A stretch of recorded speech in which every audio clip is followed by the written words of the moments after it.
4-foot snot. Like most grade school boys, it wasn't very hygienic.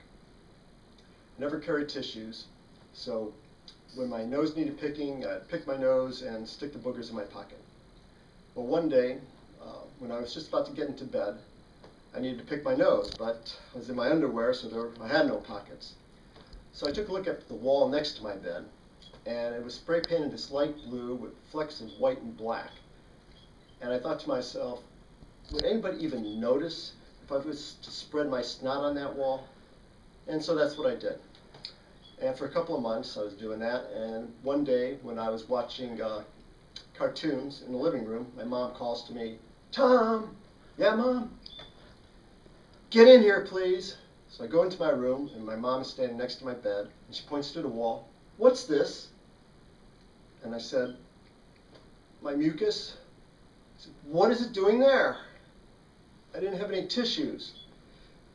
"Well, I'll get you a box of tissues. I'll put it on the nightstand, but first I'm going down in the basement and getting a bucket of soapy water, and you're going to wash down that wall." I go, "Yes, Mom."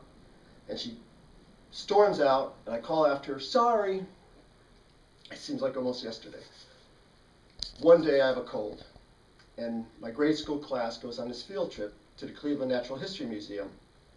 And we're waiting in line to go on a tour. And I'm in the back of the line with my friend Rob, and I have to pick my nose, so I step behind this pillar to get some privacy.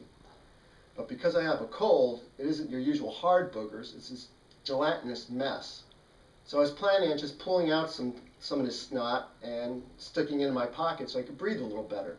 Well, I start pulling out the snot, and it just won't break. I keep pulling and pulling and pulling and pulling until it was about down to here, around my waist. And so I thought, well, I'll snuff it back up my nose. So and it didn't work. So now I'm fully committed. The snot had to come out of my nose. So I'm pulling as fast as I can, and I keep pulling and pulling and pulling until it's down to my ankles. And at this time, my friend Rob sticks his head out around the pillar, and he starts laughing. He says, "The line is moving, we gotta go." I said, "I can't go like this." He goes, "Well, good luck." And he leaves. And I'm like, "Yeah." So I'm trying to think what to do, and I get this idea of swinging my snot like a pendulum. And I get it moving back and forth, and then I alter its direction by rotating my head and creating like a lasso. And the snot kept getting higher and higher and higher and higher.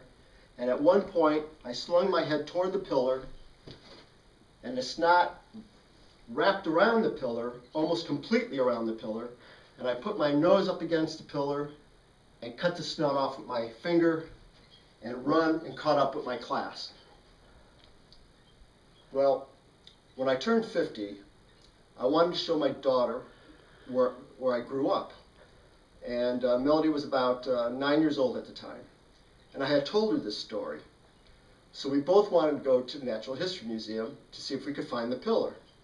Not that we expected to still find my snot there after so many years. I mean, the odds of that was like, I don't know, 50-50. So we entered the museum, and we discovered that there's only one pillar, my pillar. So my wife had us pose in front of the pillar, and I have my nose up against the pillar, and Melody is kind of like introducing me. She's in the foreground going,